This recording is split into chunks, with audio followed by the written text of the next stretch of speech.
윤석열 국민의힘 대선 후보는 종부세 폭탄의 치명적 파편이 아무 잘못 없는 세입자로 튀고 있다면서 부동산 공급을 늘리고 민간의 거래를 활성화해서 주택 구매의 기회를 높이는 방향으로 조세 제도를 정상화시켜 나가겠으며 종부세제 개편 검토를 약속했습니다.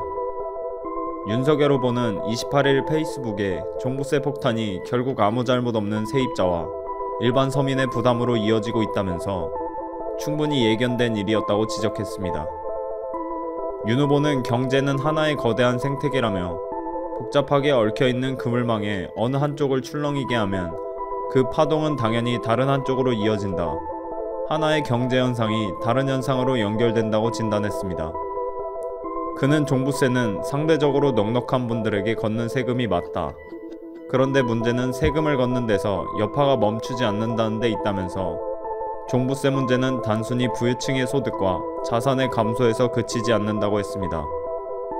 이어 당장 정기적인 수입이 없고 갖고 있는 주택을 처분할 수도 없는 상황에 놓인 임대인들은 어떻게 대응하겠느냐.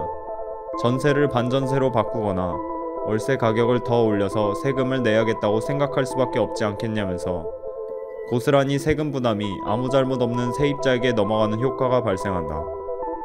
그러면 아마도 시장은 전혀 뜻밖의 방향으로 반응할 것이라고 주장했습니다.